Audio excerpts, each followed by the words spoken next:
watu wanafanya kwa kutokujua, lakini sawa sawa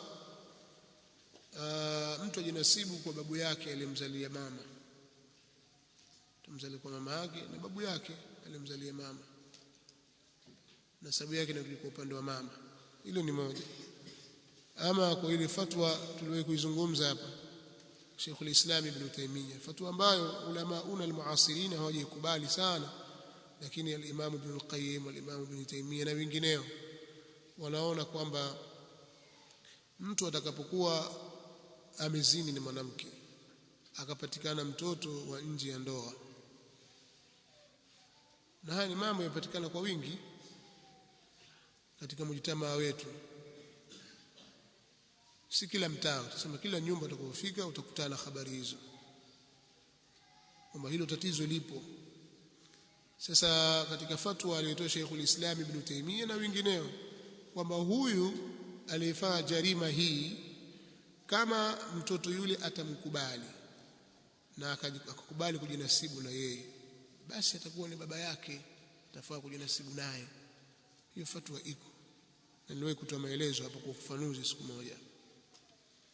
Baba amekukubali wewe, basi mwanawe jinasibu naye, utamrithi, mtarithiana. Fatwa hiyo iko ya Sheikhul Islam Ibn Taymiyyah. Hiyo ulama al-muasirun kina Ibn Baz, kina Ibn Uthaymeen na wengineo rahmatullahi ta'ala alayhi hawajakubaliana fatwa hii. Mnaelewa ninachokisema? Lakini bila shaka labda pengine wangeangalia janga, wana kile janga lililoko katika miji yetu, basi pengine wangefanya takhfifu, wakaona basi afadhali iwe hivi, kwa sababu matatizo ni mengi sana, si ndio? Matatizo ni mengi kweli. Yaani watu waweza kukaa mahali, unaweza kukaa mahali watu 30 mpaka 40, watu 20 walikuwa pale uko nje ya ndoa. Ni kweli usikweli? Tena watu wakubwa na akili zao na watu wana maana kabisa, lakini wamezaliwa hivyo.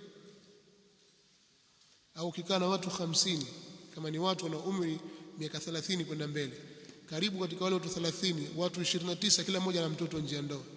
Ni kweli usikweli? Yule kazaa kule, yule kazaa kule, yule mwingine siri yake, mwingine, basi ni tatizo kubwa liko katika nchi zetu.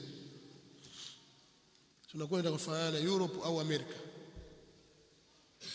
Sasa kwa nchi kama hizi kufanyia kazi fatwa hii inapunguza matatizo mengi sana, kwamba huyu kazaliwa nje ya ndoa kwa hiyo hana wali, huyu kazaliwa nje ya ndoa hana wali. Matatizo hayo ni mengi. Sasa afadhali wale mababa wangefanyia kazi fatwa hii, wakapunguza mzigo huo, akakubali kwamba huyu mwanangu. Nasema tu rai, lakini sio kwamba napitisha hivi, nasema rai ingekuwa hivi ili kupunguza ili janga ambalo lipo katika ulimwengu leo, hasa katika hii miji yetu. Katika dual al-Arab kidogo jambo hili limekula takhfifu kiasi kikubwa sana katika nchi za Kiislamu. Tatizo hili hata kama lipo basi ni kidogo, ni aibu kubwa, lakini huku kwetu ni jambo la kawaida. Kwa hiyo nisba ya mtoto wa nje ya ndoa kujinasibu na babu yake aliyemzalia mama yake ni jambo la sawa, na asitafute nisba nyingine. La, kama watu watafahamu hili wakaamua kufuata utaratibu huo, pia hao katika makosa, kwa sababu tatizo ni mtu kushika neno au kushika fatwa ambao huna salaf katika hilo, lakini sisi tunao salaf katika hilo.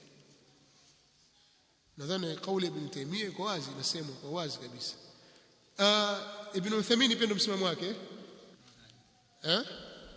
katika sharh al-Mumti, si limtaja, nikuja kusoma hapa maelezo yake.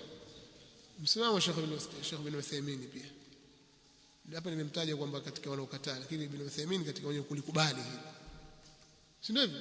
Au nimesahau? Pana maelezo lakini sikakubali.